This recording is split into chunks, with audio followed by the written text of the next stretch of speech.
Simbu Denza, and the truth. Monuestes, Monuestes, Monuestes, Monuestes. Shimbotamba uri pambo choni. Mururu nemeterwa kuna Jesu.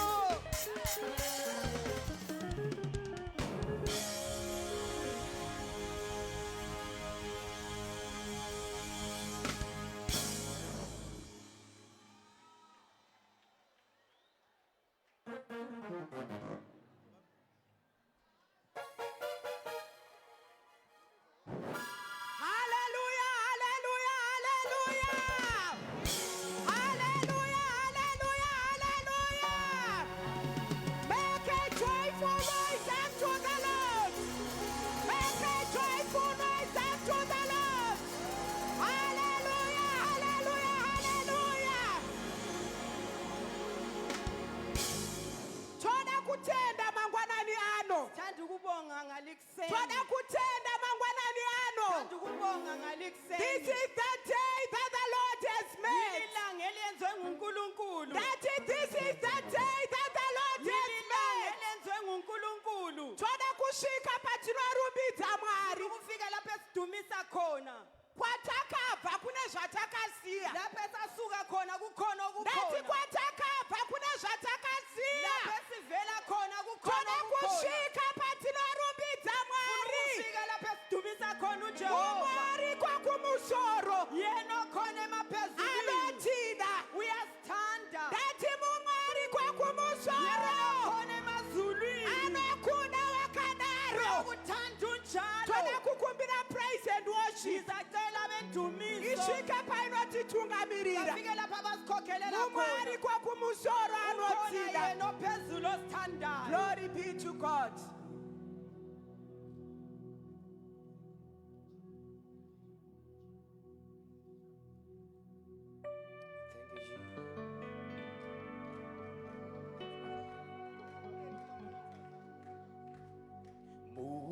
Umwe ari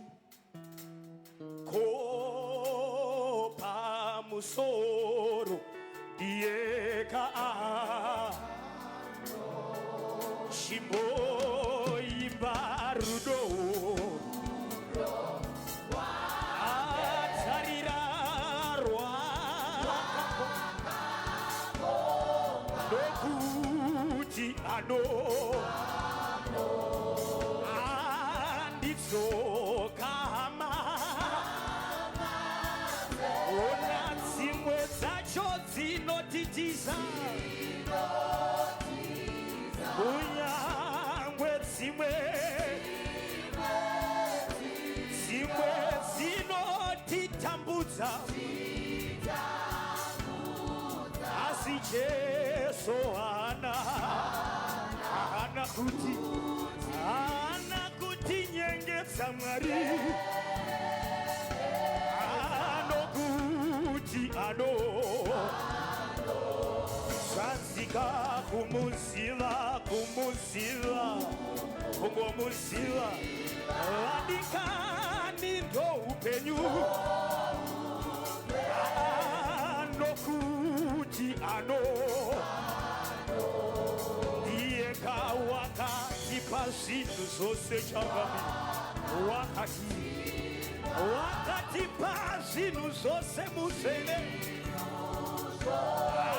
anokuti ano kunyangwe tanga tiri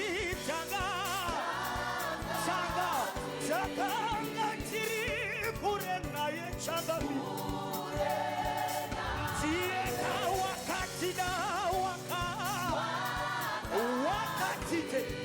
wakatitenga neropa mutsvene tieka wakatisa akatisa kudenga rake changa aiwa anotida shimbobatanidza maoko ako mupostora uchiwana mazwi ekumuudza nekuti ndi Jesu akanaka iyeyu akatifira pamuchinjikwa wakanaka Chagabi. Wakanaka. Wakanaka. Wakanaka Museme Wakanaka. Wakanaka Chagabi. Wakanaka Soshalusa. Wakanaka. Wakanaka. Wakanaka. Yesu changa tiri changa. Changa tiri. Changa tiri kure kure na yeyuma. Jiaka wakati na wakati changa. Wakati changa. Wakati changa nerupa changa bi. Wakati sawaka. Wakati sakude. Wakati sakude ngamari. Wakati sakude. Ekuti ano tina ano. Yona kunyambe moyo yenu. Moyo yenu. Mariwe kaino kudayo changali. Yona kushowetswa na ye. Yona kushowetswa nemimngari. Zero kwaso necho kwadie. Zero kwaso necho kwadie.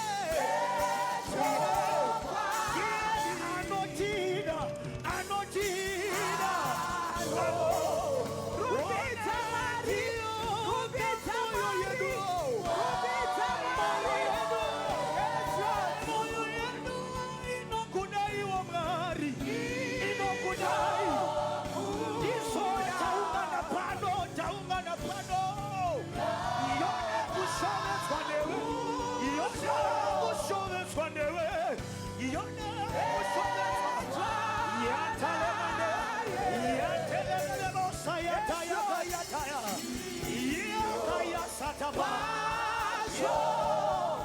Makanaka. Echo kwani. Anotida.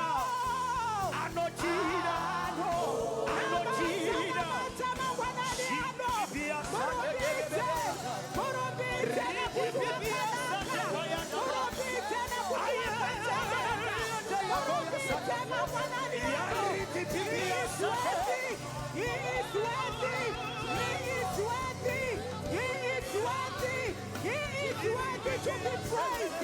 Come on, Makanaka Jesu. Makanaka Bisharuka. Makanaka Mangwanariano. Come on, Mariwedu. Kashimutirwe. Hallelujah. Come on, Makanaka Jesu. We bless your name. We worship you, Jesus. In the mighty name of Jesus. Yes, Lord. Mangwanani ano ngalikuseni chakumbira mama vasvike pavanonyengetera sacela umama afike lapha nekuna kweservice ino efaka ikonzo le mama vedu mama my president umama wethu mama umongameli vasvike pavanonyengetera afike lapha khuleka khona baba mangwanani ano tinokutendai matitendera imi vekunzwa munyengetero vakarurama vanotizira kwamuri. Ewo baba tatanga nemi tinoda kuti mupindire mangwanana ano tinoisa zvose zvichaitwa muruoko rwenyu. Ewo baba tiitireiwo zvakanaka mbiri tinodzorera kwamuri muzita ramambo Jesu. Amen. Amen. Hallelujah. Let's take our seats in the presence of the Lord. Hallelujah. Musitara Jesu, amen. Dina mutima yere mangwanani ano. Mama yini ngalikuseni. Dina mutima yere ripamsangano uno. Kulumhlangano na. Ingwana ira ameni satana poekane. Sabelu amenu satana poekane. Dati ingwana ira satani madimona suduruke. Ai sabelu amena madimona. Musitara Jesu, hallelujah. Amen and amen. Just greet greet the person next to you ngothi wayita zvakanaka Bingelela wauya umakhelwane. kuimba yaJehova Uthi wenze kuhle ubuye vamwe endlini kaNkulunkulu. hamutozivani vamwe Abanye hamutozivani vela lazani. ingokwazisanayi Mbingelelo seceleni umakhe.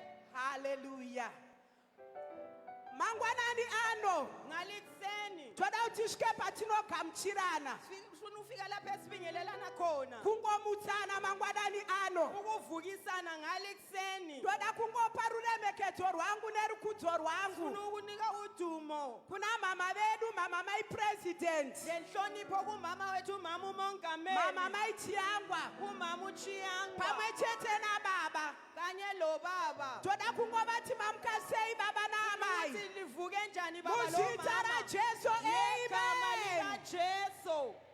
toda kuti zvakare ruremekedzo rwangu Thanda ukuthi njalo inhlonipho yami. kuna baba namai deputy president Ubaba lo mama uDeputy President. baba namai chinyemba Ubaba lo mama uChinyemba. toda kungovati baba namai mamukasei Ukuthi baba lo mama livuka muzita njani. rajesu Ngegama amen likaJesu.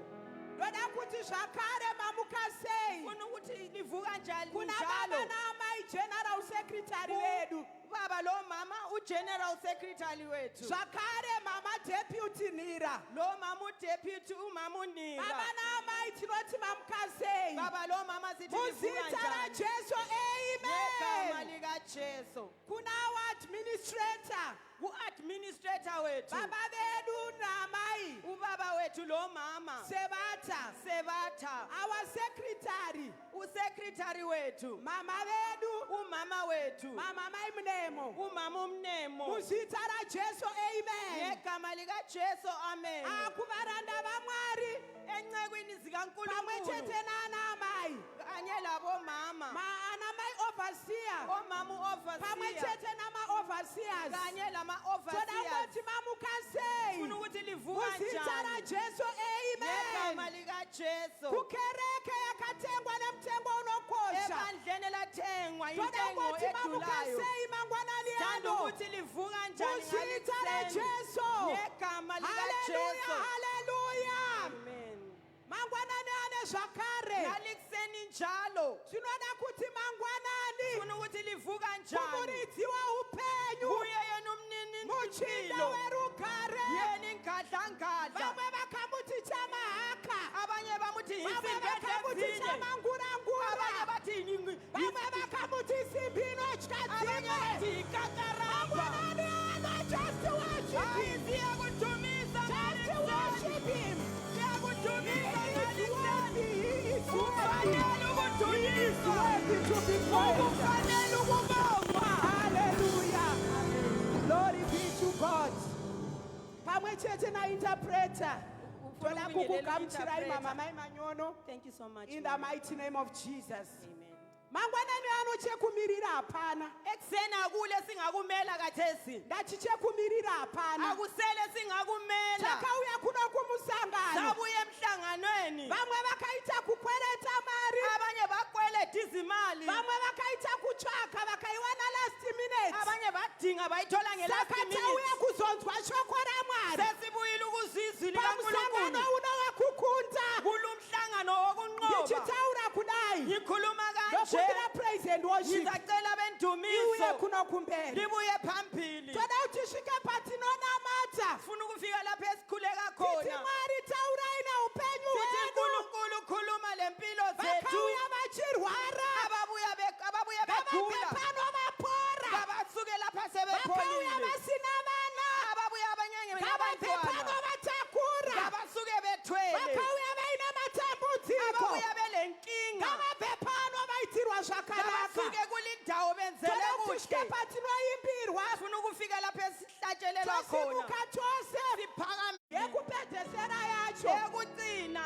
moimba kana wava wangu jesu ethi nxa usungowami ndakwana Jesu. nezvinhu zvose Sengenelele ngento eti zonke. ndakwana nezvinhu zvose Sengenele ngento kana zonke. wava wangu jesu Nxa usungowami Jesu. hallelujah over to you praise and worship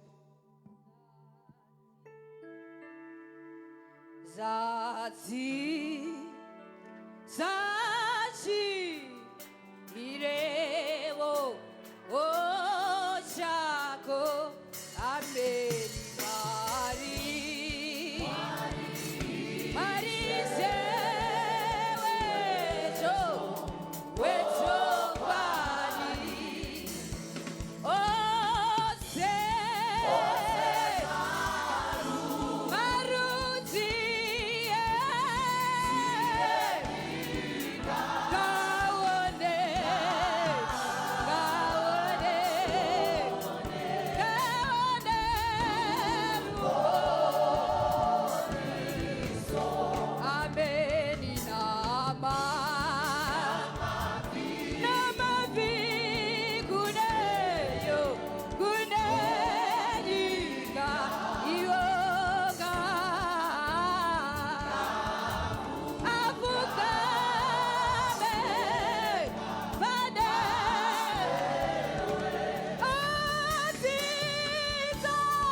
yetetereketa makanaka vayamuchene makatendeka mwari wedu makatendeka mangwanani ano torai nzvimbo yenyu Jesu torai nzvimbo yenyu baba vedu torai nzvimbo yenyu namata mangwanani ano namakwari mangwanani ano aripano mangwanani ano aripano mangwanani ano aripano mangwanani ano just worship him just worship him makanaka Jesu We honor your name, Jesus.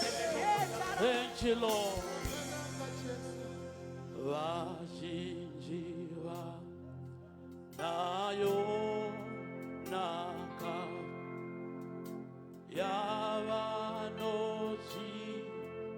idzwa nayo vazhinjiva nayo Vuma yavanochi varisana vazhinjiva nayo yavanochi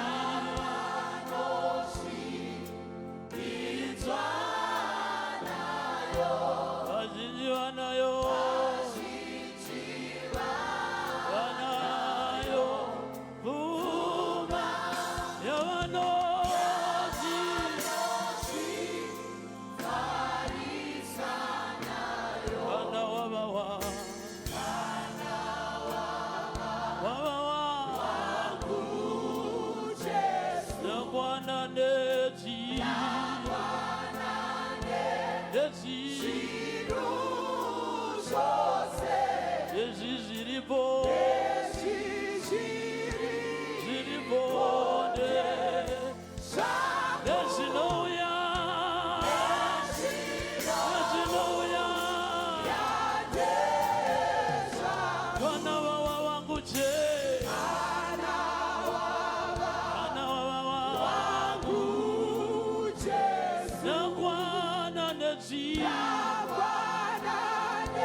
zvinhu zvose nainonyika ndeyangu nairodenga nderangu yatamandaravosvika yeterereke ushimando muzita raJesu. Thank you Jesus.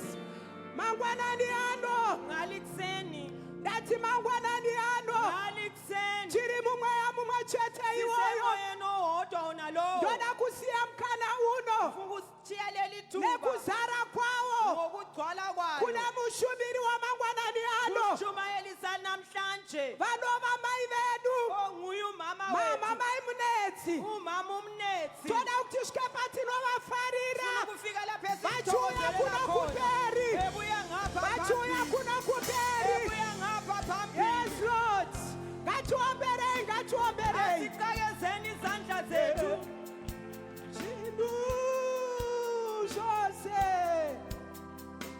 nezvi zviripo ndezvangu nezvino yandezvako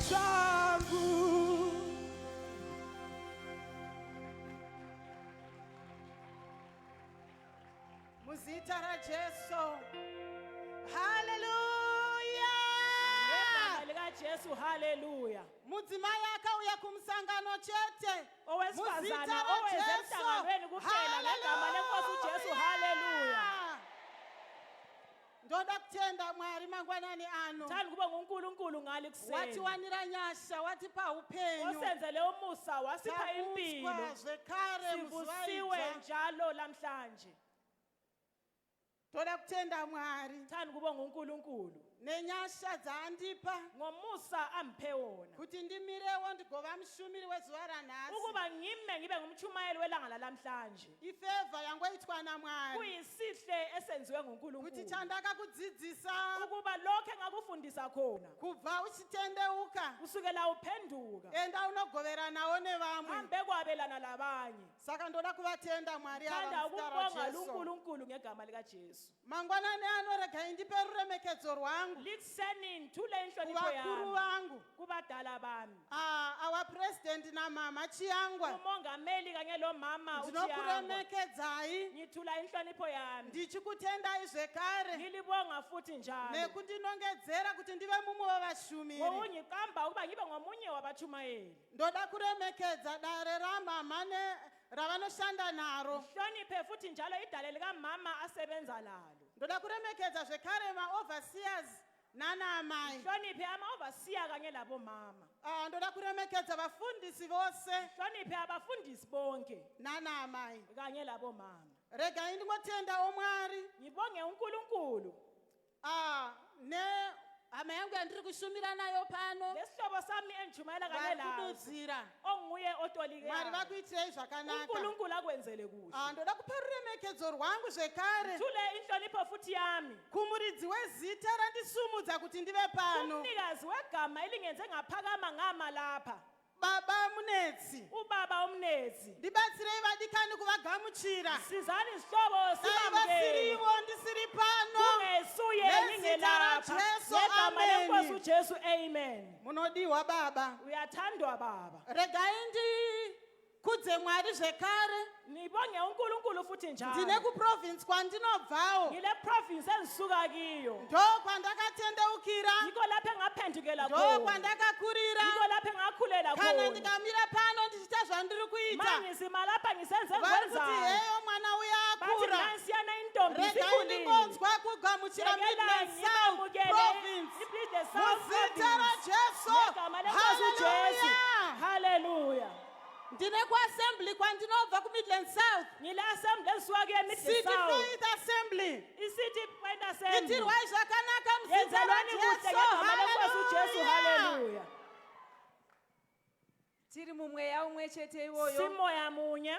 tine chiziso chinokosha chabva kunana Silesaziso baba esiqhakathekile sisuka kubo baba. vana baba maformer overseers vose Ama-former overseer wonke. kana muchindinzwa muri pamuri ipapo Malingilalele lingizwa lapha elikhona. muri kudiwa nana baba kutende inodyira Licelwa maoverseer kutende elidlela kubo vana baba baba vedu ama-overseer. maformer overseers Ama-former vose overseer wonke. hanzi svikai kutende kunodyira Kuthiwa wozani maoverseer etendeni uhlala udliwa khona ama-overseer. Mazwitha. Ngiyabonga. tiuchirire mama wachigara pasi Simchayele ihlombe umama ehlala phansi. regai tiite zvatafambira Yekelani senze esikuhambeleyo. takauya kuzowana broma Seza ukuthi sizothola mbuva yeupenyu sizothola umphako yekuti wempilo. kana tichifamba munyika Ukuba nxa sihamba empilo emhlabeni tinowana kundiso siyathola ukunqoba. nekuti nyika yakatimirira Ngoba umhlaba usilindele. nezvizhinji zvinozungunusa Ngokunengi okuzamazisayo. zvinoda kudzosera munhu Ofuna kumashure ukuthi kubisele umuntu emuva. tinofara nezita remusangano Siyathokoza ngegama Rikunzi the Victory Conference. Okuthiwa i-Victory Conference. musangano wekukunda Ngomhlangano wokunqoba. muzita rajesu amen Ngegama lenkosi uJesu. ndokuba Amen. tapiwa etheme Saphiwa indikimba iri kuti possessing your territory ethi possessing your territory. ndichitaura zvandiri kutaura ndokumbira Ngikhuluma muverengi kunje. weshoko Ngicela umbhali agare amira wezwi. kuno mberi Ahle eze ngapha phambili. andibatirewo deuteronomy chapter 1 pavhesi ya8 Angibambele uDeuteronomy verse chapter 8. deuteronomy chapter 1 verse 8 Chapter 1 verse ka 8. Joshua 21 verse 43. uJoshua 21 verse ka43. Wozondiverengera zvakare Joshua chapter 6 Angibalele futhi njalo uJoshua chapter 6 kubva pavhesi ya26 to 27. kusuka kuvesi ka26 siya ku27. Achati one day. Aza kuba maninginyana. First Kings chapter 16 Amakhosi akuqala isahluko 16 pavhesi ya34. kundima 34. Mondibatira zvekare Mark chapter 11 Umbalele futhi uMarko chapter 11 pavhesi ya23. uvesi ka23. Ndinovimba atovepo. Ngethemba sezile. Possess Zviri kungoreva kutsho kungoti tora mhaniwe. ukuthi thatha wena. Amen. Amen. Take control Ukuthi take control over something. phezu kokunye. Kana vachiti territory Mabe sithi territory. vakangondudza kuti it's just a place Bathi ukuthi izindawo nje or a thing kumbe indawo. that you want to take control. Into ofuna ukuthi wena uyibuse. Muzita raJesu, Ngegama hallelujah. lenkosi uJesu hallelujah. Ndoda kuthinda Mwari Ngithanda kuba nguNkulunkulu. pandai inamata Ngesikhathi ngithandaza ndapiwa program ngiphiwa ndakati iprogram. Mwari muruda kuti Kuba ndinotaurei uNkulunkulu ufuna ngiye kuthini? ndokubva ndapiwa a title Ngase ngiphiwa iri indikimba kuti the power of declaration. ethi amandla esinqumo. The power of declaration. Amandla esinqumo. Muzita raJesu, Ngegama amen. lenkosi uJesu amen. Ndiri kuti kudii Ngithini ke mina? ndiri kungoti inini Ngithi ke mina simba amandla rekutaura shoko. okukhuluma izwi Amen. Saka semadzimai njengabesifazane tauya panzvimbo ino size kulindawo kuzotaura shoko ukuze khuluma izwi todzokera taitirwa zvakanaka. sibuyele senzelwe Regai ndisiye nguva ino ngitshelele ithuba kumuverengi weshoko kumbali wezwi andiverengerewo. angibaleli. Deuteronomy chapter 1 verse ya 8.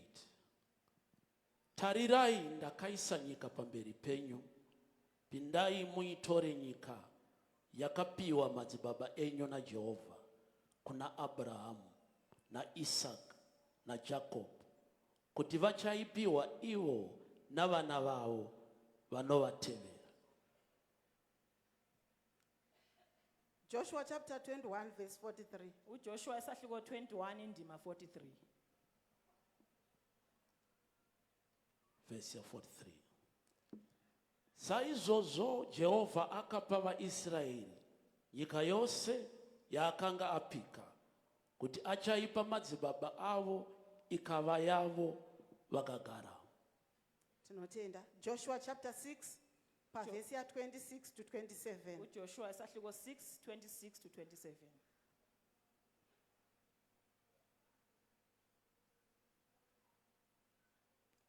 Verse 26. Nenguva iyo Joshua akavapikisa achiti, munhu anozomuka akavaka guta iri reJeriko ngaatukwe. Ucharashikirwa nedangwe rake kana achiteya nheyo dzaro, uye acharasikirwa norugote rwake kana achimutsa masuo aro. Naizvozvo Jehovha wakanga ana Joshua, mukurumbira wake ukanzwika panyika yose. First Kings chapter 16 pavhesi ya34.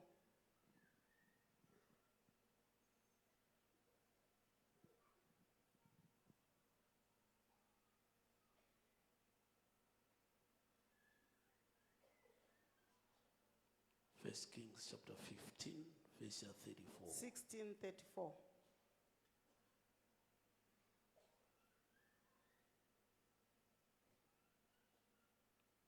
Verse 34. Pamazuva ake Yeri muBheteri akavaka Jeriko, akafirwa nedangwe rake Abrahamu. Nguva yakaronga nheyo dzaro, uye akafirwa nomwanakomana wake worugotwe Segubhi. Panguva yaakamisa masuo sezvakarehwa naJehovha nomuromo waJoshua mwanakomana waNuni. Mutenda. Mundiverengere Mark chapter 11 pavhesi ya23. Ngiyabonga ngibalelwe indima eqanjiweyo.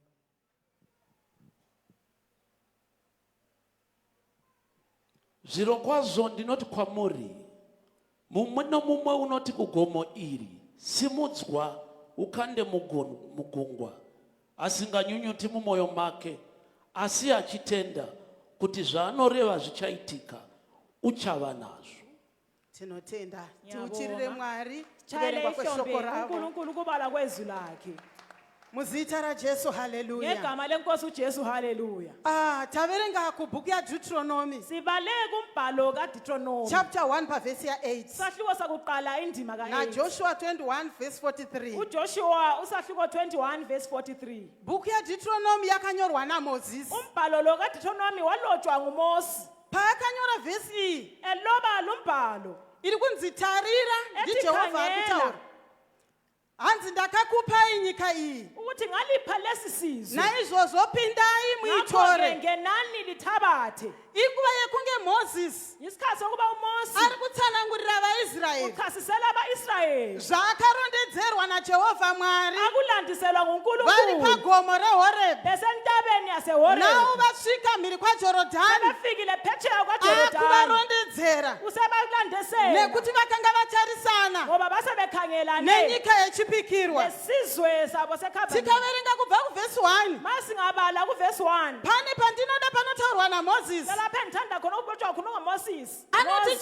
anoti Jehovha vakati uthi uJehova wasesithi break camp and advance. uthi break camp and advance. mangwanani ano ngalikuseni tiri kungotsvaga mukadzi idingo ari wesifazane kuita break camp othi break camp and advance. and advance hanzi nekuti magarisa ngoba sebehlale kakhulu pamakagara ipapo lapha lihleli khona musituation yamuri esimeno kiso magarisa usuhlale mune kakhulu nhaka yenyu ulelifa lakho yakapikirwa madzibaba enyu. eyaphiwa Saka mangwanani ano mumwe ngalikuseni mukadzi omunye should wesifazane break camp kumele athi break and camp advance. and advance. iyi haidi munhu anotya iyi. le ayifuni muntu inoda mudzimai othandabuzayo. ari bold enough. Ifuna mama inoda mudzimai anoziva mwari waakatenda wesifazane owazi uNkulunkulu akholwa kuye asina kuintroducwa kuna mwari ongazange introduce kuNkulunkulu nekuti mazuva ano ngoba kulezi nsuku tazara nekereke sigcwele ngebandla ina mwari waakaintroducwa kwairi uNkulunkulu introduce kuye iye asina kusangana namwari. yena engahlangananga lo nkulunkulu. shoko iri raJehovha izwi likaJehova rabva ranozadziswa ligcwaliswe kuna Joshua 21. uJoshua 21. Israeri ndobva apiwa nyika yake uIsrael wasephiwa Ndokubva isizwe sakhe agaramo. wasesiyahlala kiso. but pandaicherechedza ngithe ndakati nginanzelisisa zvaiva nyore here kwakulula na kuti Israeri angoita break camp and ukuba advance uIsrael ndokunogara ayehlala kuleyo ndawo zvakanga zvisiri nyore. kwakungelula. muzita raJesu Ngegama haleluya. lenkosi uJesu haleluya. pane zvizhinji kulokuningi matambudziko mazhinji kulenkinga eziningi hondo zhinji impi eziningi dzakasangana naIsraeri ezahlangana kuti lo-Israyeli azopozesa ukuze nyika nathabathe yaakapikirwa namwari isizwe wake. asiphiwa nguNkulunkulu. ndokubva ndati nhai Jehovha Mwari athi kanti Jehova zvino uNkulunkulu zvazviine matambudziko akawanda athi kudai njengoba kulenkinga lenduku chii ezingaka chamunotarisira kuti ndiite athi ukhangelele ukuba kuti ngithi ndipozese ukuthi sikuthathe icho njani chamakandipikira lokhu wena lokhu wasipha khona. muzita raJesu ngegama haleluya. lenkosi uJesu haleluya. ndokubva ndazevezerwa namweya mutsvene ngasengicotshwa indlebe ngumoya engcwele kuti upozese mwanangu. ukuthi uphozese mntanami You should know kumele wazi kuti who are you ukuthi ungubani in this kingdom. kulo mhlaba. If you are of this kingdom, ma wena ungali you kingdom should know kumele wazi kuti ndiwani. ukuba ungubani ndokubva ndati know your identity. ukuba zazi ukuthi muzita ungubani. raJesu haleluya. ngegama lenkosi uJesu haleluya. tikaenda tikanoverenga kuna John chapter 1 kuJohn chapter 1 hanzi kuna vose vakamugamuchira kuba bonke Akavapa simba. wabapha amandla rokuti vanzi vana vamwari. bethiwe abantwana nhamo ndeyako iwewe udaba ngoludumo wakagamuchira Jesu olwamukela but uJesu hausi kuziva kuti kodwa ndiwani wazi ukuthi wena mukingdom ungubani yawapinda. kingdom ongene kiyo. ndazarurirwa mudikani. ngambulelwe rega mhlobo ndingokupa mufananidzo. yekela ngunika umzekeliso ndichatunga uyo ngiza mwana ndichatunga ngithatha lo mwana wapresident umntaka president wabuda kunoita grocery oyakwenza igrocery waperekedzwa nemotaked uphelekezwe waperekedzwa namasoja uphelekezelwe baba ngamasoja vachichiperekedza mwana ubaba wangu siphelekezelwe kuti aende umntanami kunotenga ukuthi zvaanoda. angayethenga kufunayo wanikuchatunga uthi chathunga akudza driver usetshela udriver nanga kumbare hambe embare nanga uchatunga wagara kunational uchatunga uhleze national anorumwa netsikidzi ariko uthunywa Anofana inziki inzara zakhona ariko. iyafa ngendlala baba ekhona vari ngayo kustate house obaba ekhona le baba state vari house kublue roof ubaba eseblue ari roof kurumwa nekuti asi kuziva ulunywa ngenxa yokuthi kazi kuti mwana wechipikirwa ukuthi ngumntwana asi kuziva ngoba kuti kazi mwana ngoba wehumambo umntwana tsikidzi wobukhosi dzekumbare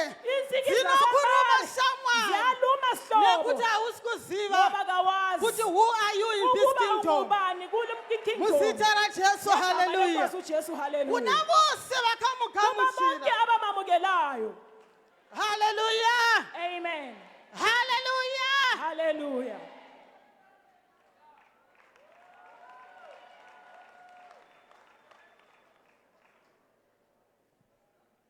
zvinokuwana kuyakuthola nekuti hausi kuziva kuti uri mwana wani ngoba kawazi ukuba ngumntakabani mwana komana muparadzi umntana akazonochechuka wathi ati selanzelela atombodya nenguruve kodwa seke variko vari pakati pedu nhasi bakhona abanye phakathi vari kwethu kudya nenguruve abadla nekuti lengulube havasi kuziva kuti ngoba ndanani kabazi ukuthi saka bangobani pandaifunga inini lapho nginakana kuti ndipozese territory ukuba yangu ngithabathe I iterritory should yami know kuti who I am kumele ngazi ukuba Who am ngingubani I? Amen. ngingubani ndimboriani kanti ngingubani muzita rajesu egama haleluya lenkosi uJesu amen ndokubva ndazarurirwa zvekare ngase ngisambulelwa kuti I futhi should have faith in me kumele ngibe lokholo ngakini nababa vangu vandakagamuchira nobaba wami kuti engamamukelayo ndirimo imba yeumambo ukuthi ngisendlini ndiri yesikhosini mwana wamugabe ngingumntakagabi baba vakangopa order ubaba nganika i-order chavataura chinotoitika pamusoro pangu akukhulumileyo kuyenzeka phezu saka kwami ndinofanirwa kuva nekutenda kumele ngibe muna lokukholwa baba vangu kubaba wami vandakagamuchira mumwanakomana wavo engamamukelayo kundodana yakhe muzita rajesu negama amen lenkosi uJesu amen ndinotenda sei ngikholwa kanjani israyeli anoudzwa uIsrael uyatshelwa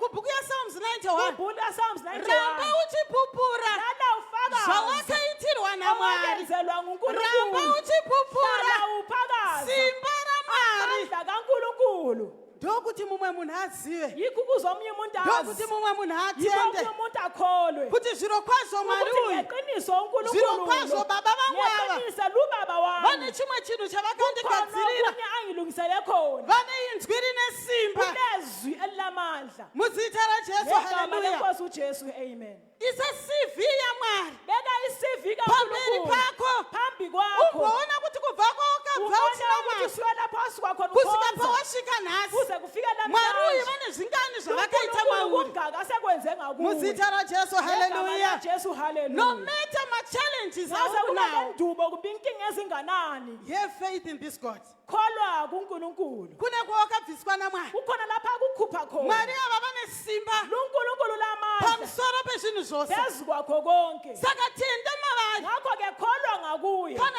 israyeli akadya chingwa ma chevatumwa uIsrayeli wadla isinkwa zvakadiwa newe mumwaka wako kungaba njani-ke wona ngelethuba lakho usatambure uri kunze kwemsasa ungadubekiwe nongaphandle but wamatende pinda mukingdom nokuti ndiye baba ngena vako embusweni ngoba yikho ngakini muzita rajesu negama haleluya kaJesu haleluya mumwe munhu ndobva ataura kuti omnye umuntu wasekhuluma esithi usadhauta ungathandabuzi kana kuva luNkulunkulu nefear kumbe ube lokwesaba hanzi face everything kuthiwa and rise dibanana lakho israyeli konke akasangana nezvinhu zvose uIsrayeli waqalana lakho Matambudziko konke ese. wadibana lakho but konke akazokunda kodwa wasenqoba muzita rajesu ngegama amen lenkosi uJesu amen ndakaona zvekare chechitatu ngase ngibona futhi okwesithathu kuti kana ndaziva kuti ndinani mase ngisazi ukuthi kanti mina ngingubani ndava nekutenda muna mwari wangu sengilokukholwa kuNkulunkulu wami ndinofanirwa kuteerera baba vangu kumele ngilalele futhi ubaba ndiri wami kutaura pamusoro pechinhu chinonzi ngikhuluma obedience phezu kwento othiwa yikulalela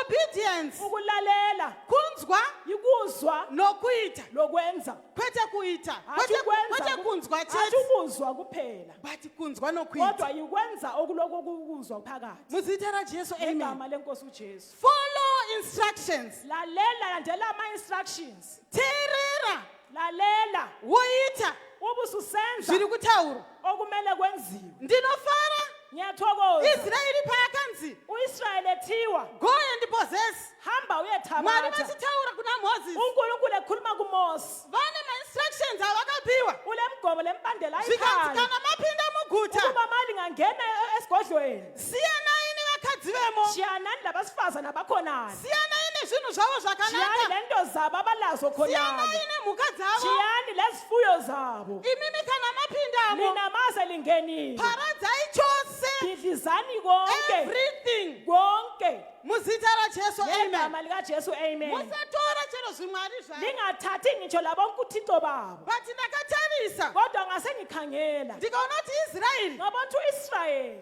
ane rimwe ziso raakanga anaro unelinye ilihlo ayelalo rekuchochora zvinhu zvaakanzi asatora elokuthabatha into okuthiwa kangazithathi muzita rajesu ngegama haleluya lenkosi ujesu haleluya pandaverengesa kuna joshua chapter 6 lisekhona ujoshua chapter 6 varume ava vaakupinda la madoda esengena kunoposesa guta ukuyathabatha isigodlo vakapinda vachienda mujeriko bangena beqonde vane ejeriko zvavakaudzwa namwari kukhona bakutshelwa kuti ngunkulunkulu kana maakurwa hondo ukuthi mujeriko maselisilwa lejeriko hatisi kuda futi dzinorira asifuni mbhobho eyakukhala haleluya but vakanzi tendererai kodwa guta kwathiwa ngabagombolozele isigodlo muine mabhosvo lile mabhoso pane ma-instructions avakapiwa kule mgoma lembandela ariko yajehovha mwari iripo ujehova arikha jehova ikhona zvikanzi mutenderere kwemazuva matanhatu ukuthi libhode nje kwensuku eziyisikhombisa rechi 7 usuku lwesikhombisa mabhosvo akarira mase kukhala lezama vanhu vese vodeedzera abanye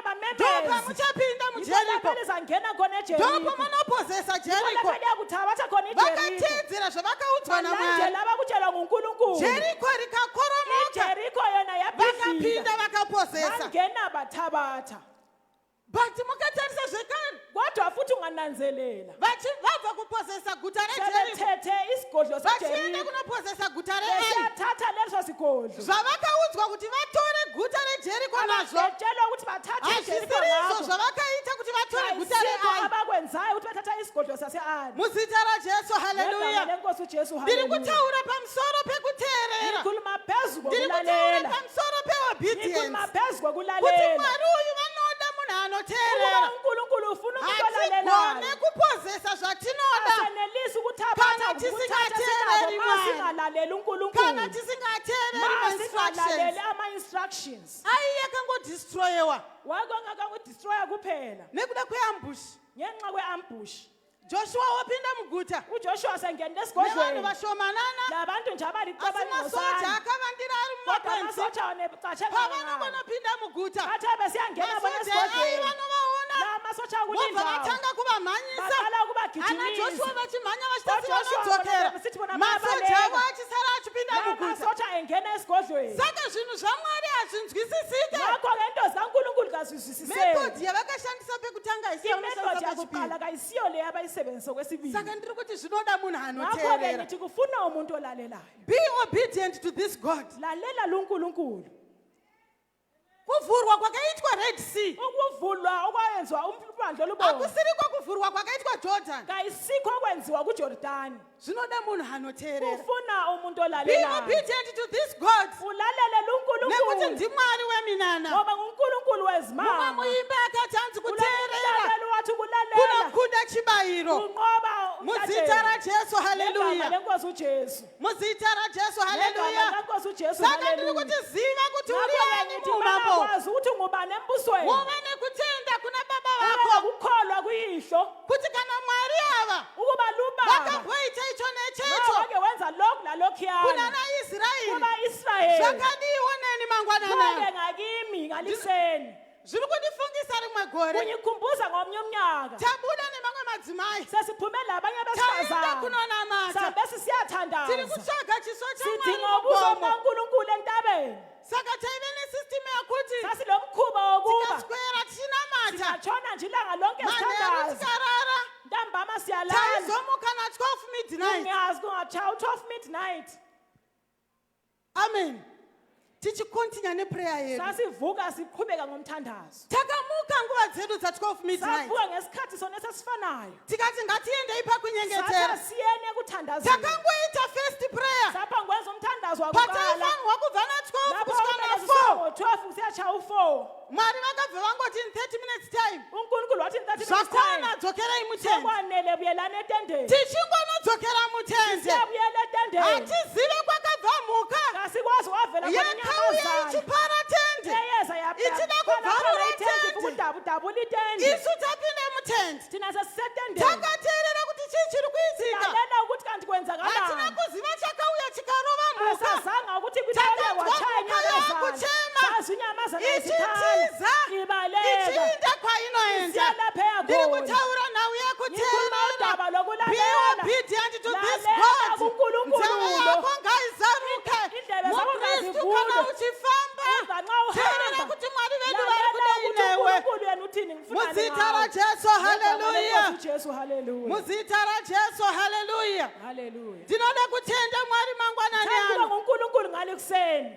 ingoteerera mwari wako awukumlalele kuti uNkulunkulu vari kuti chini ukuthi kanti yena ufunani kuwe muzita rajesu amen ngegama lika Jesu amen israyeli uIsrayeli chaita kuti akundwe hondo dzake okwenza ukuthi anqotshwe empini zakhe dzimweni dzenguva munye isikhathi yaive iri nhau yekusateerera udaba lokungalaleli tikatarisa pakanopozeswa jeriko ngakhala lapha kusephozeswa khona iJericho pane chimwe chikomana kula kunye ufanyana cheimba yaJudha oyezandlini kaJuda chakati vaparadza jeriko kwenze bebhidlize iJericho icho ndokubva chachochora yena wasenyenyezela zvinhu zvakanga wathatha izinto zvakapirwa ezaziphiwe kuzvimwari zvevanhu vanotenda kuJericho mujeriko kulabantu abakholwa eJericho ndokubva chatora wasethatha ndokubva vati yaenda nacho wasehamba lapho ndokubva anocherera mutende rake wayegebhela etendeni lakhe pavaiserebhreta mabona bethokoza vachiti takunda esithi sinqobile tarwisa jeriko sibhidlize iJericho Tabudirira. siphumelele vati kwaive nechimwe chikomana kwakula kunye ujahana chakanga chacherera owayegebhe zvinhu zvevatorwa mutende rake Iwe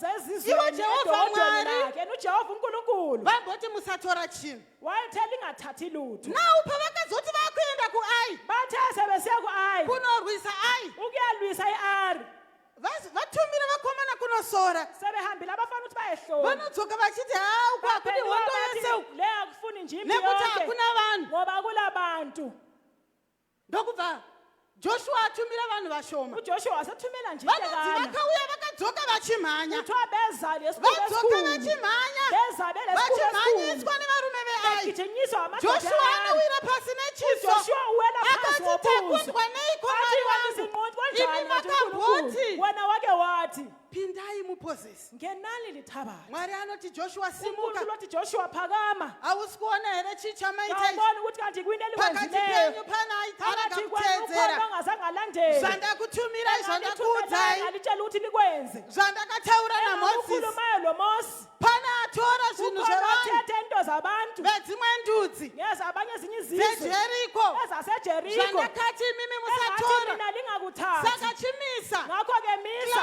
clan family by family abantu kabambe mujenya ngesizwe wangu ngesizwe uchabata isizukulwane murume isizukulwane muzita rajesu ngegama amen lenkosi uJesu amen mujena ndokunobata Wase- chizukuruzukuru chazera kwasekubanjwa isizukulwane sikazera amen ndokunobata murume anonzi akani kwabanjwa indoda othiwa ngu-Akhayi akani akaurayisa vanhu u-Akhani wabulalisa abantu nekuda kwekusateerera ukungalaleli mangwanani ano ndiri kuda kuti kudii ngani kuseni ngifuna ukuthini vadikani ngatiteererei mwari hlobo kasilaleleni uNkulunkulu ngatiteererei kutaura kwamwari kasilaleleni ukukhuluma kana kaNkulunkulu mwari uyu akati usadai mali uNkulunkulu wathi ungenzi nje usanamata vamwe vamwari ungakhonza abanye omunye uthixo tisaita ma-intermarriages singabi lama-intermarriages nendudzi dzakatukwa lezizwe ezathukwayo tisaita upombwe singabe bufebi tisanamata vamwe vamwari singakhonza abanye othixo izvozvo zvinotipa kukunda khonokho kusinika izvozvo ukunqoba zvinotipa kuti tipozese kusinika icho chatiri amandla kuda okuthi sithabathe sikufunayo ndinotenda kuti patakauya kumusangano ngikholwa ukuba sisize emhlanganweni pane mudzimai aiti mwari ndibatsirei kunowesifazane owesiza sithi nkulunkulu ndine ngisiza situation mulife yangu simo engilaso empilweni yami ndine situation kumba kwangu simo engilaso ngakithi hatina kuuya zvinhu zvakanaka kasizanga konke kulungile tinotenda mwari kunavo vakauya zvakanaka ngikholwa ukuthi bakhona saba unkulunkulu ngoba kulabo ababuya asiridenditi kukuhle vazhinji vedu kodwa kangithi iningi zvinhu lethu hazvina kutimirira zvakanaka izinto kaziqondanga kazimanga tine vana kuhle vari mumadrugs silabantwana bakumadrugs vanoswera vakasitika abahlala tina besitikile nababa vakatizamisha silababa babaka ezindlini vakaenda kumasmall house abaya ezindlini ezincane tina naamai pakati pedu silabanye omama phakathi kwethu vari mudzimba asi vasimo abasezindlini kodwa bengekho vachitsvaga zvimwe zvekunze bedinga okunye kune okungaphandle situation yaunayo nesimo wena zvichine olaso urwere chaiwo wagarisa mauri umkhuhlane osuhleli kakhulu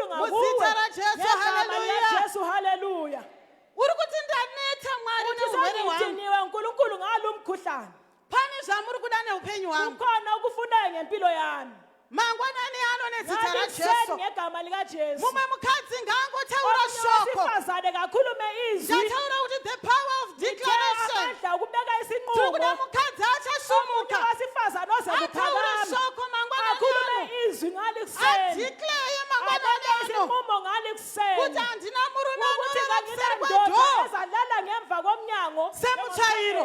njengomthanyelo haleluya taura shoko mangwanani ano khuluma izwi nekuti likuseni mwari vedu ngoba vanonzwa unkulunkulu wethu uyezwa asi handigone kutaura kodwa shoko kangenelisi ukukhuluma izwi rikanzwikwa lingazwakalizwakale kana ndiri muzvivi zvangu ma ngisezonweni zami kana ndisingateereri ma mwari ngingalaleli unkulunkulu kana ndisina kutenda muna ma mwari wacho ngingakholwa kunkulunkulu wakhona handigone kudeclare kangenelisi ukubeka isinqumo asi sezvo zvinotadzidzisana kodwa njengoba sifundisene ndinotenda kuti wanga uchigadzira mweya wako ngikholwa ukuba ulungiselela mangwanani you uphefumulo can wakho declare likuseni siyadeclare zvikaitika kwenzakale ukaverenga bhuku yajobho kafirst part kacho umbhalo kajobe Pa-22. u-22 is it 28 or 23 u-28 inoti you shall declare a thing and it shall manifest uthi khona uzakubeka isinqumo njalo kuza phamsangano una kufezeka vanamama kulumhlangano ndoda bamama kuti titaure ngithanda shoko ukuba sikhulume tine izwi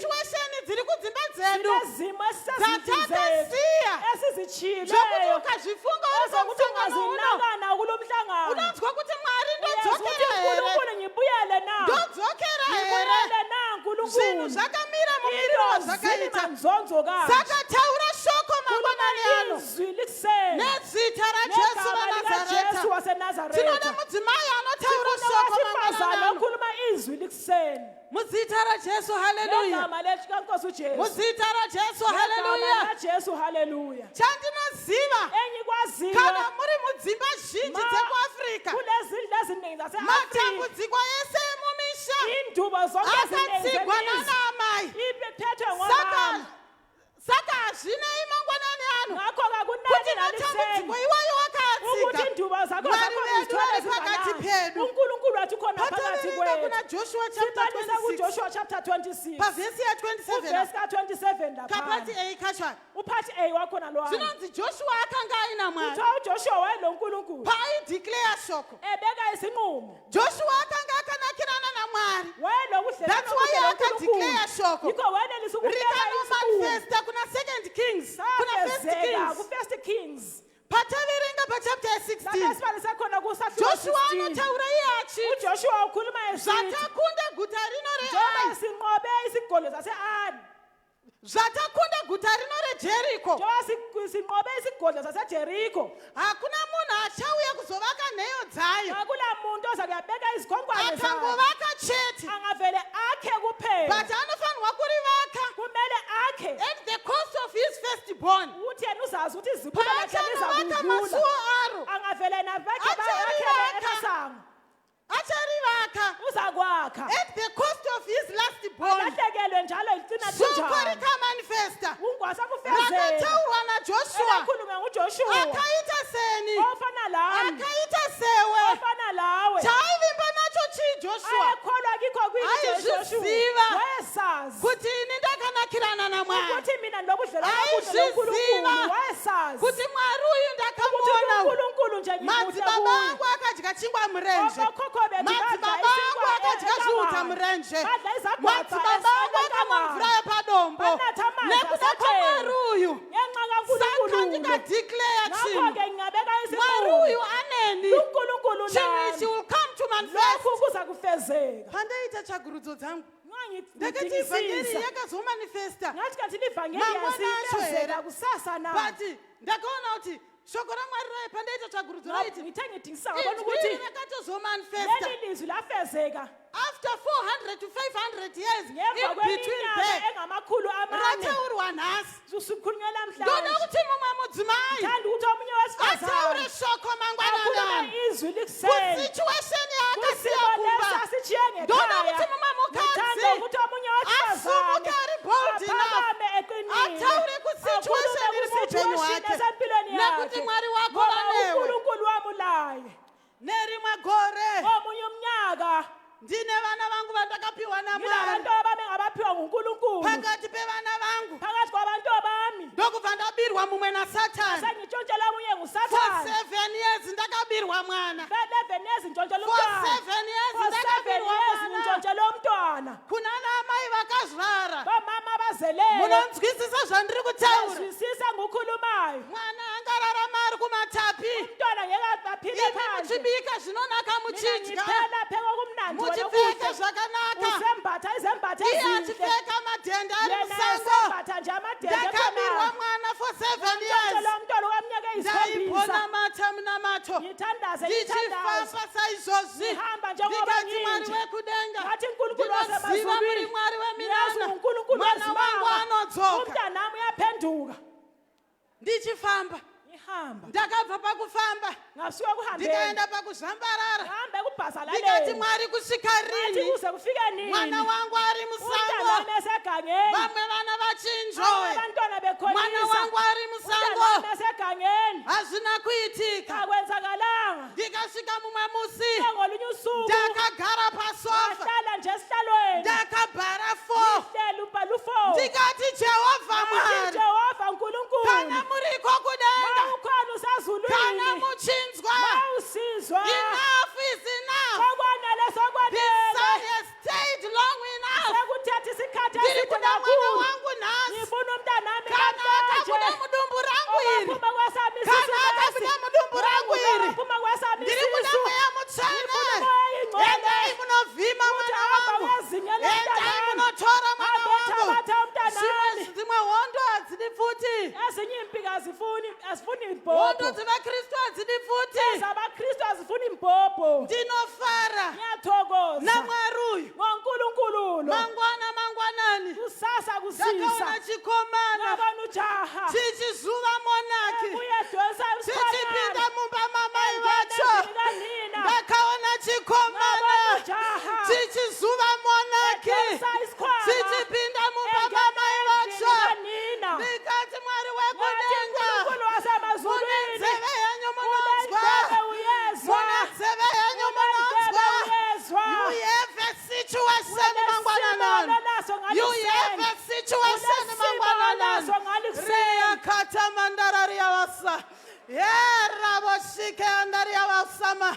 Nezita ra Jesu Jesu Nazareta. waseNazaretha Ndakaona mwana achipinda. ngabona indodana ingena Akasikondimbundira. wafike wanganga Ndikati wadzoka mwanangu. ngathi usuphendukile mntanami Ngakuitire zvakanaka. uNkulunkulu kangenza ukwenzele kuhle Une situation iwewe. unesimo wena Une situation iwewe. unesimo wena Nawe ayisiye kurambana nemurume wako. indaba isindaba yokwana Nekuti akaenda ku-small ngoba house. wahamba endlini Pinda encane muimba yako ngena yemukati. endlini yakho Kana yangaphakathi zvaramba uchinamata uchifamba. Kana zvaramba uchinamata uchimhanya. uhamba ugijima Kana zvaramba kunamata wakarara. uzawubhazelela Tora chair. thatha isitulo Uyisa. uhlale lapha Uthi Mwari matikudi. uthi kanti uNkulunkulu Nezita ra Jesu Jesu Nazareta. waseNazaretha There is a God in heaven. uNkulunkulu Mwari vedu wasemazulwini vanonzwa. uNkulunkulu wethu Mwari vedu uyezwa vanoita. uNkulunkulu wethu uyeza Mangwanani anopa msangano uno. Hauna kuuya pasina. Vari kutsvaga moyo. udinga Vari inhliziyo kutsvaga moyo. udinga inhliziyo Vanokuitira mangwanani Uyakwenzela ano. ngalikuseni Nerimwe gore. Ngani womnye umnyaka Mwana wangu akarwara. umntanami wasegula Iwe mukristu ane matambudziko yazi mazhinji. wena umkristu unenkinga But ziva Mwari wawakatenda. kodwa sazi uNkulunkulu akholwa kuye Mwana wangu akarwara. wasegula umntanami Akaita maronda musoro wese ngoba nekumeso kwese. lezilonda nje ebukhanda lonke Chembere dzemuchechi mhai. izalukazi zasechechi Vakuru zathi vakaita sesu kudai. abadala abanjengathi Toenda kuzvivana zvidiki. sambe nantoni abancane Musanyeperwa nevafundisa. ungaqanjelwa amanga abafundisi Vanatori nezvinhu zvavanoshandisa. balento zabo Mwana abazisebenzisayo uyu unomuvigawo. lo mntwana Uri uzamngcwaba kuona kuti hasisina vhudzi. yamboti Uri kaselalwele kuona kuti mwana haachadya. yamboti umntwana Mwana kasadli uyu tinomufushira. umntwana lo Vakuru siyamgqibela vesondwa abakhulu vane bebandla zvavanotoshandisa. bakhona abakusebenzisayo Ndikati Jehovha Mwari. Jehova Uyu uNkulunkulu munhu ari kundiudza. ngitshelayo Asimi makati kudii. wena wathini Nekuti kun'anga chaiko. Ngoba ukuhlela Muviri kwakhona. wangu wakazara nyora. Uthe isintwana Kun'anga egcwele chaiko. ukulonga kwakhona. Takasungira ebotshobotsho zvatakasungira. konke silawo lakho ndiko kwatakabva yikho lapho esasuka khona ndouya kuno ngize futhi ndodzoserwazve kwandakabva ngibuyele futhi lapho engivela khona ndokubva yauya chemberi yezeza isalukazi zvikanzi ndauya panguva isingafambe vanhu ngihambe lapho ngihambi khona rega abantu. ndikuudze mwanangu Yekela ngitshele mntanami haisi chemberi yekunyika kasisa Ngemuchechi yaunonamata nayo. ngesabandleni endisonta layo zvikanzi uri kuona kuseruko yathi uyobona phezu murodhi nemsangole yakati emgaqweni othi muna mbuya wane musoro wegudo kunogogo olekhanda mwana uya lendwangu anongonogezeswa uyahamba umntwana lo kamwe ayegezisa kamwe atopora ukuthi kanye kanye ndikati adasile gogo ngathi gogo endai munoparara neadvaisi yenyu bidlika wena nekuti musi ngoba wandakatendeuka ngosuku ngiphenduka hamusirimi makanditi sesina sprayer ndakamirira kuudzwa naakanditi sesina sprayer kuti ndakundikana mwana wangu jesu wandakakugamuchisa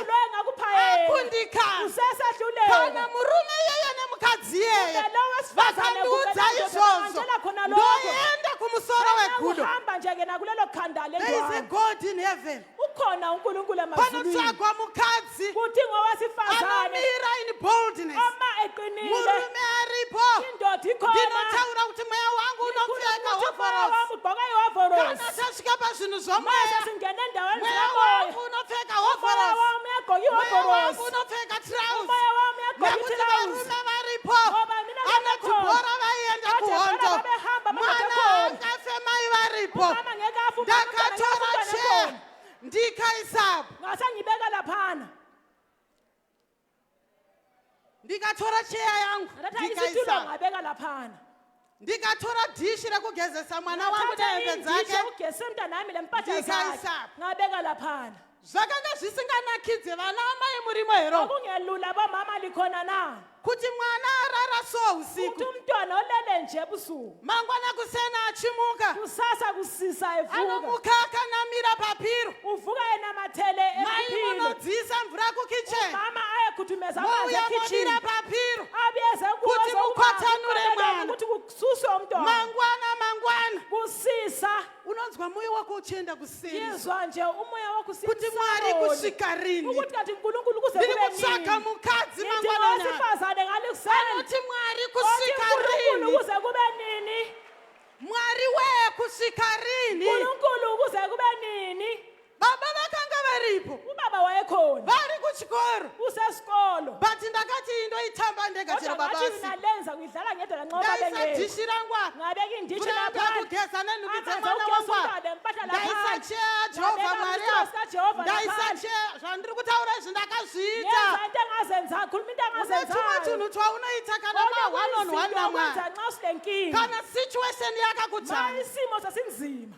ndikati baba ngathi baba nhasi namhlanje ndozuva rangu rekupedzisira lusuku lwami lokugcina kugezesa mwana wangu. ukugeza umntwana lo kubva nhasi sukela namhlanje handichamugezesi ayimgezisi mina kufa ukufa kana kurarama kumbe ukuphila ndo pane chikristu yikho lapha kulesiKristu kufa ukufa kana kurarama kumbe ukuphila ndo pane chikristu yikho lapha kulesiKristu paienda vana joshua kuhondo oJoshua besiyempini paitovaone magiants kwasikhona iziqhwaga aiti redu guta haritori ezathi kuna isikolo sethu asithathwa zvakanga zvisiri nyore kwakungelula nekuti muupenyu mune ngoba masituation empilweni kulezimo ndikati nhasi is the last ngathi day namhlanje lusuku lokugcina ngaore akabone Ngafe. gafe hama dzangu dzikotaura kuti ndiye mwana izihlobo zami zathi umntana nguyela umntwana wawakapiwa namwari owaphiwa nguNkulunkulu but tarira mwari wacho akuregerera kodwa uNkulunkulu sekutshile hama dzangu mwana wamai vangu izihlobo zami umntana akauya wami akanditi waputsiswa nechechi iwewe nasuyisiwula kune ngenqebani vane tsitsi dzinenge tsitsi bakhona abalomusa dzinenge dzandiyarikana abantu bayakuzwisisa anotaura kuti naye hani koina ndikukwanire vanakomana vanenge gumi iwe manje iwe manje wena manje iwe manje wena manje kune vane tsitsi dzinenge tsitsi kulonye nje wangalusizo vaudze kuti fuck off netsitsi dzenu atamba kachana endai kure netsitsi dzenu kachana muruda kundibvisa pakuposesa kupha ekuphoseseni muzita rajesu haleluya ngegama likaJesu haleluya muchechi yedu iyi yefm ebandleni lethu lasele-FM kune maashers kulabagosa ndakanga ndisingatenderwa kupinda mumacheya kumberi uku ngayingavunyelwa ukuba ngihlale nekuda phansi kwemwana wangu kwesazaphi. ainhuwa ngenxa lomntanami lo wayelephunga ndakanga ndisingagone kugara kumba ngangenelisa ukuhlala ndichithi ngekhaya mwana ari kurwara umntwana uyagula saka ndakanga ndotozviziva ngakho-ke ngangisazi kuti ndikapinda muchechi ukuba yekwakruga ngangena ebandleni lekokruga mukatikati hamudiwe vanonhuwa kufunakala ndogara hangu kucheya yekutanga ngena nje kudhone mwana wangu emnyango lelo mntanami nezvichira zvangu zviviri lokuye malemba chinyoro nechakaoma nevaselini okumanzi lokomileyo mvura levasilini dzinoerera neropa rinoerera mai vachipukuta umama vachizora tivaselini egcoba vati kuyivaselini musi wandakaita kodwa declaration ngosuku lolu mbeka isinqumo there is a god in heaven kulonkulunkulu osemazulwini makaudzirwa naniko kuti kuna mwari latshelwa mbani ukuthi kulonkulunkulu ibomutsvaga ita one on one udinge ube ne-one on one ukaita one on one audzirwe one wewe on one wena utshelwa chero hondo dzikauya audzirwe wewe nangayibizinyeza wena ngawutshelwa nekuti wakwenza unoziva mwari wawakatenga ngoba uyamazi unkulunkulu okholwa kuye joshua yakanga ana mwari ujoshua wayelonkulunkulu nekuti aiziva kuti ndiri mwana wasazi wamwari ukuthi ngumntakankulunkulu newe mangwanani anopautamika declaration ubeka isinqumo unenge uina mwari uyabe ulonkulunkulu muzita rajesu ngegama haleluya likajesu haleluya muzita rajesu ngegama haleluya likajesu haleluya ndagezisa mwana wangu for the last time umntanami okokugcina achichema ekhale lilele hayi vachifa moyo umama la inhliziyo isephuka ndinoshamiswa kwazvo ngiyamangaliswa kakhulu namabasa makuru ngemsebenzi emkhulu anoitwa namwari uyu enziwa ngunkulunkulu lo havatsvage stecha kadinga isimo kuti zvataurwa nemunhu akaita ukuthi sei okukhulunywa ngumuntu onjani hanzi mwari vanotarisa moyo ukuthi awukhangela inhliziyo mwari vanotarisa moyo ukhangela inhliziyo kana ukarasira tunhu twese kure uti ma ungalahlela konke pautaita declaration mangwanani apa, isinqumo ngale mwari kuseni ava vanotinzwa unkulunkulu uyasizwa mangwana kuseni kusisa ndamuka as usual sengivukile ndiri njengenjwayelo kugadzirira vamwe kuenda lungisela kuchikoro abanye besiye esitolo ndadziisa mvura yangu ngakhudumeza kuti amanzi ndinodira papiro ukuthi ngiyethele zvanga emqamelweni zvatove musystem ngoba wase kungenile pane kusystem zvimwe zvinhu zvatove musystem yako kulokunye sekungenile nje empilini yakho ndozvandinoita kukatongoita hayi makore injayelo vele ukuthi kwenzani sokule minyaka ndinotonzwa kunge ndakutozarirwa senganithambani ngiyagcwalelana zvatopinda musystem sekungenile nje kana kusystem wotaura woita seunodada nazvo anthambano niyazigqaja but mwari vachiti zvazvisi zvako ngakho lokhu asikwakho mwana wamwari ntakankulunkulu health is your portion impilakahle ngeyakho prosperity is your portion ukuphumelelo ngeyakho kubudirira chaiko success is ukuphumelela your portion kuyilungelo lakho muzita rajesu haleluya Jesu haleluya ndakati ndiri pasitofu ndichibika porridge thenjense stop ndakaona ndabatwa kumashure kuno ubona sengibanjwe pandiri ngemuva kucheuka ndiri mangithi kuona mwana ngiyathandaza uya ngibona nangena umntwana wandaindira mvura mthela amanzi nhasi amuka ega namhlanje uvuke yedwa afamba uhambile auya kuna mai uze vake kunina mangwanani anona zita rajesu ngegama tine likajesu masituations muupenyu hwedu hatiri kuda kunoona amuka kubona evukile ndataura pamasura ngikhulume nje ndikati mandulo mutende afanirwa kutya ngathi umkholo there is ngamela an ngesaba acronym not fear uma umkholo ngamela face ngamela everything kwesaba and rise dibana or you nakho can konke face uphakama everything and run dibana nakho konke ngeikhona uphakama kutizira kung'anga ngangabalekela nje ndatora tidzwa enyangeni zvepamba peng'anga ngatshengiswa phela pana mbuya une bawulenyakho musoro wegudo owele ngikhanda saka lendwangu zvaita kuti ndingotsvaga time kwakusenza ukuthi iri ndidinge nje isikhathi convenient esasilula nje yandisingaonekwe namuvhangeri ukuthi ngihambe yandisingaonekwe namufundisi engabona khona ngumvangeli sezvo ndinoita kana tienda kumaboyfriends sisenza kuma-boyfriend tikacheuka cheuka masingathalathalaza hakuna ari sibona kutiona ukuthi awulanto vakuchechi esibonayo echurch boyfriend yangu ndaiudza i-boyfriend pekugara yami le ngihambe ngiyibona tonosangana hambe ipapo siyahlangana khona kana lapho tichienda kung'anga masi siyenyangeni ndine time yangu ngilesikhathi sami yandinoziva kuti hakuna mutendi ngaziva kula mkholo anotiona aze kunyibona ndoenda ndonopiwa miti laphenza ndosungira intanga zvirimo kokurapha kuchechi kwedu ndakazobvunza ebandleni lethu ndikati inini time yandakatendeuka wa 16 years old ngandile 16 years old vanhu vaiuya nenyoka kuna babesiza mambuya lenyoka vakadedza abantu mufundisi bezomtshengisa vakati umfundisi mufundisi ndatendeuka mfundisi asi amphendukile kumba kwangu kune chikara ngekhaya kule ndondo kune nyoka kule nyoka yandinobikira engiphekelayo yandinoshandisa engiyisebenzisayo asi nekuti ndatendeuka ngoba ndichaida ngiphendukile saka chechi yanhasi ibandla lalamhlanje inongouya ichizara mhomhoso sayigcwale nje zvinhu kangaka zvenyu zviri kupi into zenu zingaphi zvakapiswa nani zentshiswa ngubani nyoka dziri kupi inyoka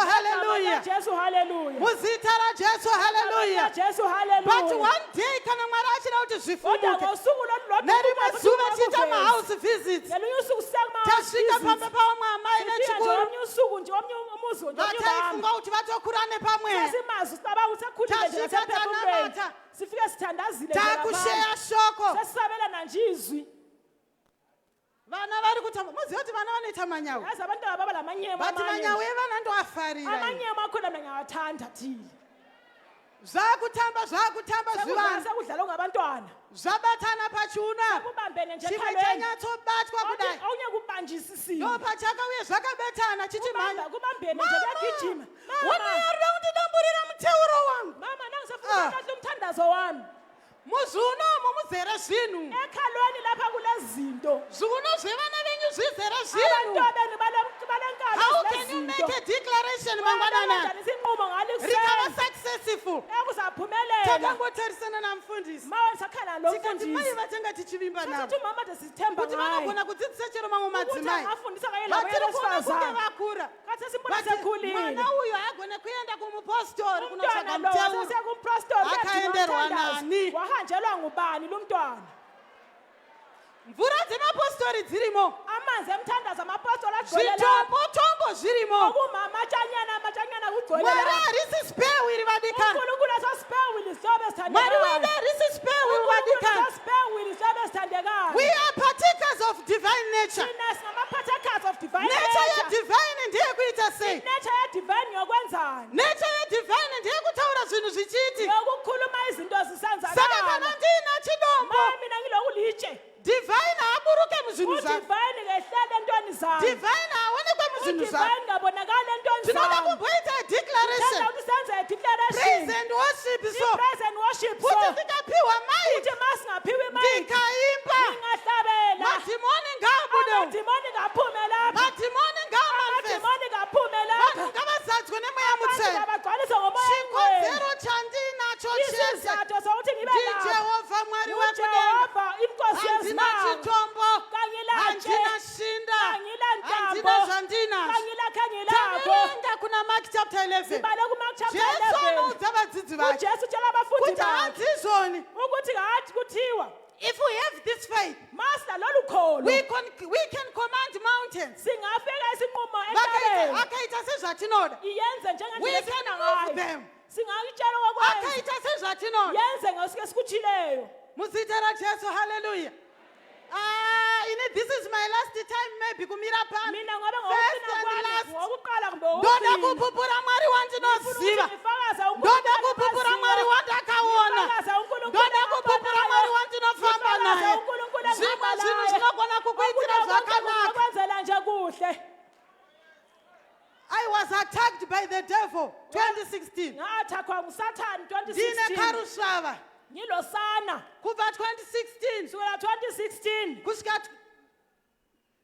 kubva 2003 ndine karusvava. kusukela 2003 ngilosana Kubva 2003 iyoyo 2003 khonapho kusvika 2016 kwaze kwafika 2016 ndakanga ndisingarari ngangingalali zvekukotsira mumachira okujumeka nje engutsheni kubva paataki yandakaona 2003 kusukela ngo-athakile ka-2003 tichiri ukoko sisale ndainamatirwa ngandithandazelwa nevakuru vesvondo ngabadala bebandla vakashaya basa. waswela umsebenzi Ndaienda kumakomo ngasiya entabeni zvakashaya basa. akusebenzanga Ndakaenda kuzvipatara ngaya ezibhedlela ndikaenda nekusouth kwamunorekomenda lasesouth zvikashaya basa. angitholanga sizo Ndokubva ndaudza murume wangu ngatshela umkami ndikati thank you so much ngathi ngiyabonga kakhulu nekumira neni muurwere ngokuma lami kunomkhuhlane hauna kwawaifungira awula lapho kunze wayicabangeni kwakun'anga nezvimwe zvimwari zvekunzeu kumbe enyangeni kumbe labonye Zawufuna kunditi. ongazange ungenzele kubva khona nhasi kusukela namhlanje handichadi kuona ruoko rwemufundisi pamusoro pangu, kubona isandla sikamfundisi phezu handichadi kwami kuona dokta mberi kwangu, kubona udokotela phambi kwami nekuti kubva ngoba kusukela 2003 2003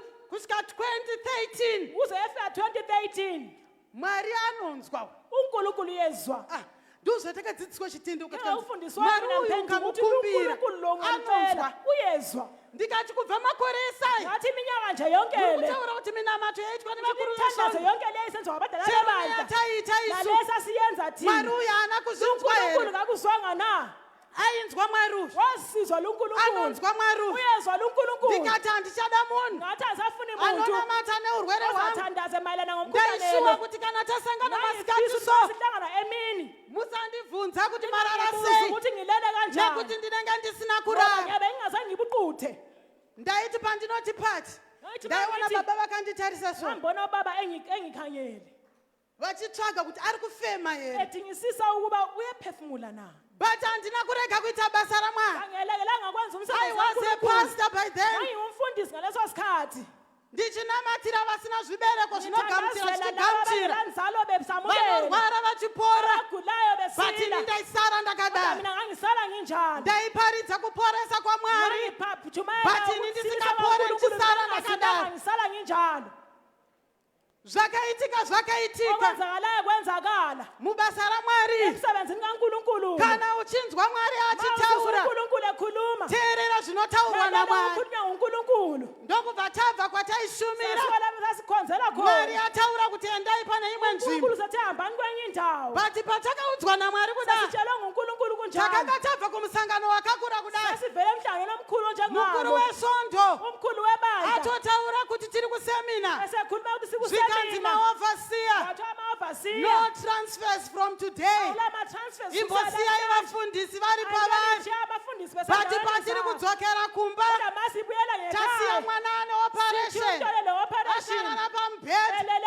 ndiye embhedeni akusvika kutudza chiprofita kuti mwari vati tibve pano kune kwatakuenda tikati mwari tiri kuenda kunodii mwari ndobva varondedzera mwari ava vanotaura vadikani uNkulunkulu yakhuluma I want you to make a declaration this morning nekuti mwari vedu vanonzwa uNkulunkulu wethu mwana yezwa wako akabiwa umntana akho anodzoka uyaphenduka urwere wo unopora umntana lo nezita rajesu vanazareta Jesu waseNazaretha imi hatisisi tinozviita zvinhu izvi thina ayisithi sikwenzayo lokhu pauri sitolo kutaura so ma ukhuluma if you are faithful to this god ma wona wethembekile uri mwana kuNkulunkulu wake mani ungumntana akho mani inda uchida kurarama uri kumatara indafa ukuphila njengani you are usemsamo of this kingdom wena ungalo umbuso chauchadeclare nemuromo wako mangwanani ano ukhuluma ngalo kuseni wena chichaitika kuze muzita rajesu kufezeka ngegama likaJesu tabva ipapo sisuka khonapho zvangoitika zvaitika sokwenza zvedu kumachonyonyo sahamba sajikelwa Zvaitika muguta. sokwenzakele nje tabva esigodlweni taudzwa tikanzi satshelwa kwathiwa manyorerwa tsamba ubhalotshelwe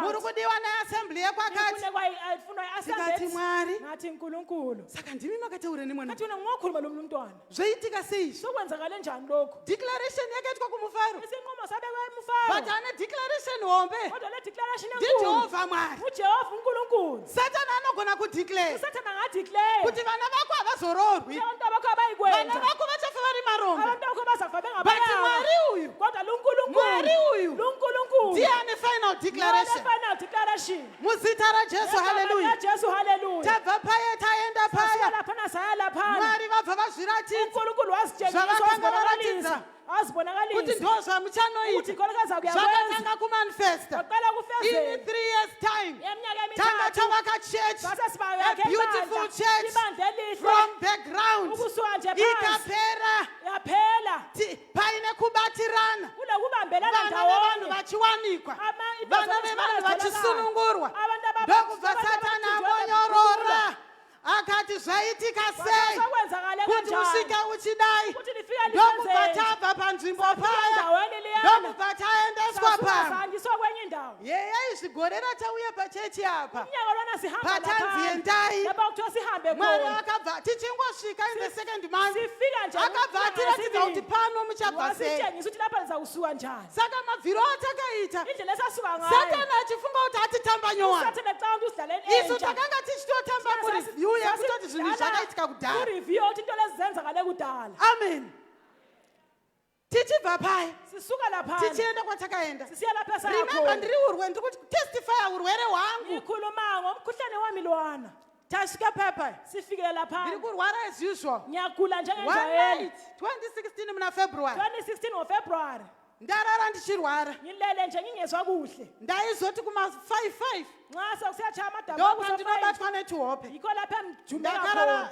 less than 30 minutes lala nje imzuzwana nje engafika amakhulu mweya mutshena akaminista kwandiri umoya engcwele wasukhuluma lami akandibvisa changa chakaiswa newakaipa mandiri wangikhupha kwakubekwa ngomubi zvikanzi chirovere pasi chiparare wathi zvachose utshayele phansi ndikachirovera pasi chikaparara zvachose wabhidlika kwampela ndichimuka ipapo sivuka ndakaona khonapho murume wangu akanditarisa ngabona umkami engikhangele ndichisunura meso ndikati ngiphaphama father ngathi I'm baba healed ayisengisilile Ndapora. sengisilile ndapora sengisilile ndapora sengisilile iwe hana achiudzwa mhani nemuranda wamwari ana yetshelwa yincoka kuti zvauri kudaitirwa ukuthi okufunayo shoko ramwari rinoti achibva ipapo akanga akanga asisina chiso chaipunyaira chero zvazvo akanga asati asangana nemurume wake chero zvazvo akanga asati abata pamuviri hana akatotenda kuti ndaitirwa ndakabva ndatotenda kuti ndapora ndokumutsanangurira zvaitika asengimchasela kwenzekeleyo vadikani ndakatanga kurara hope ngaqala kubva kubuqutha 2016 kusukela kusvika nhasi 2016 uzefika namhlanje I am a living testimony living testimony yekubata kwamwari yokubamba kukaNkulunkulu chakataurwa namwari kudrimu iyoyo uNkulunkulu chakati you kulapho are obedient ufuna nje ukulalela materera ukulalela mwari vakati usatore futi uNkulunkulu wathi ungathathi futhi usatore mutemo ungathathi to mthetho defend yourself uthi wena just uzifele do yenza obedience ukulalela wona paunozembera mushoko ramwari fana lapho aqamela kana mwari achitaura newe uNkulunkulu ekhuluma lawo vavhimi venguruve dzemusango vanoti hanzi kana vachivhima nguruve yemusango so asibona nxa chero uine mbwa 50 ukaiwana yakazembera pachuru ungabona iwe nembwa dzako munopara mukristu ngaangotsvaga pekuzembera so umkristu wabe lapha kuti shoko renyu rinoti mwari izwi lakho pasituation yandakatarisana nayo zvinouya ngazviuye asi ndine churu chinonzi jesu chandakazembera pachiri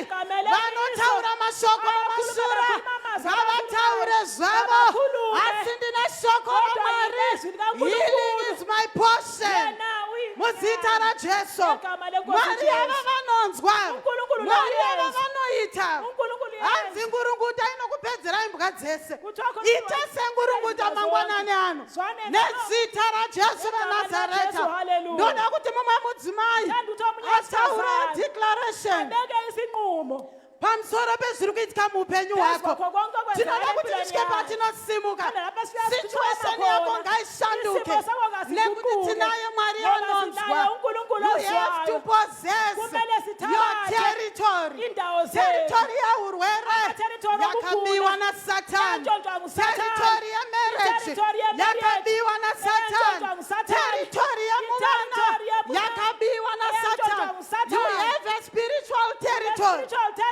waimborota iwe zvichiitika waimboona mavisions iwe kuti zvichiitika but zvakaendepi mangwanani atinoda mudzimai zita rajesu haleluya handinzwe kuenderera mberi ndoda kusiyira nguva ino kuvakuruve mwari vachitiitira zvakanaka nyasha mwari nyasha dzamwari ngadzikubate start to make a declaration start to make a declaration taura kusituation mwari wedu vari pano you can possess this morning you can possess this morning in the mighty name of Jesus. Muzita ra Jesu, hallelujah. Muzita ra Jesu, hallelujah. Mudzimai ngatsvage pekuzembera. Zembera pana Jesu mangwanani ano. Utaure nyaya dzako. Kuti Jehovha ndiwanire iwe nyasha. Mangwanani ekupozesa. Ndatizembera pana Jesu. Kuti vana vangu mangwanani ano. Marriage yangu mangwanani ano. Utano hwangu mangwanani ano. Patiri kuimbirwa nepresident wose. Ndoda mudzimai ane nharo. Ndoda mudzimai anopozesa. Mudzimai anovimba namwari wake. Anoti pamusangano uno mwari.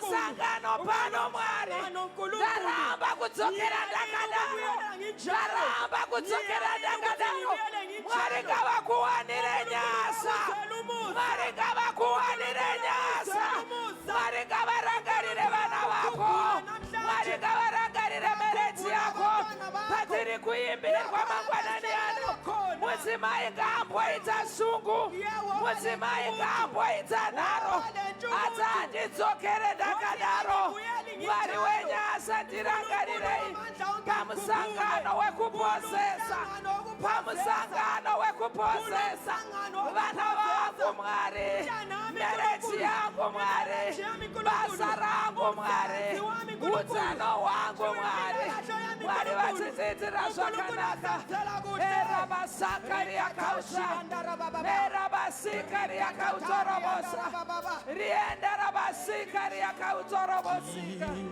retsetserebesika sina Mwari anorangarira sina Mwari anorangarira sina Mwari anorangarira sina Mwari anorwira sina Mwari anosimudza marombo kubva muguruva sina Mwari anotakura vana vedu Mwari ngavakuise pamapapiro Mwari ngavakunyamure masikatano Mwari ngavakurangarire kuti Mwari mangwanani ano rika maundorobosa riandarabasika riakautorobosa enda pamberi paMwari orabasika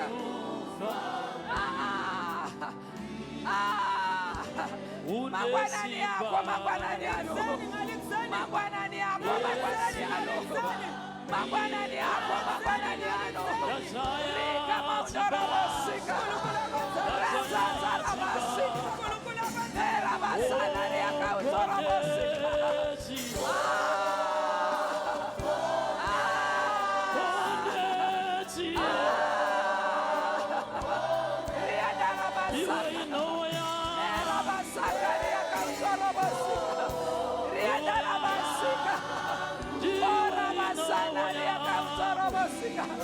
saka kunamaza mangwanani ano nyaya dzakwa dzinoita pamusangano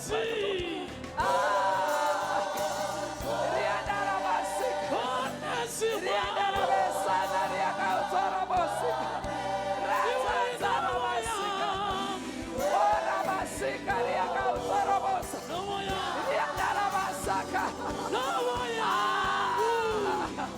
riandarabasaka razadzarabasika merabasana riakautorobosika merabasana riakautorobosika riandarabasika merabasaka riakautorobosika sina Mwari anosimudza marombe sina Mwari anorapa vanorwara namaza mangwanani ano namaza mangwanani ano kuti Jehovha ndiwanirai wanyasa kuti Jehovha ndiwanirai wanyasa kuti Jehovha ndirangariraiwo kuti Jehovha ndiidzirai wazvakanaka orabasaka riandarabasika saka kunamaza mangwanani ano simbobvira vana vako mangwanani ano riandarabasaka renzedzerabasika rikamaundarabasika rakamaundarabasaka Mwari wenyasa orabasaka rizadzarabasana erabasika riakautorobosika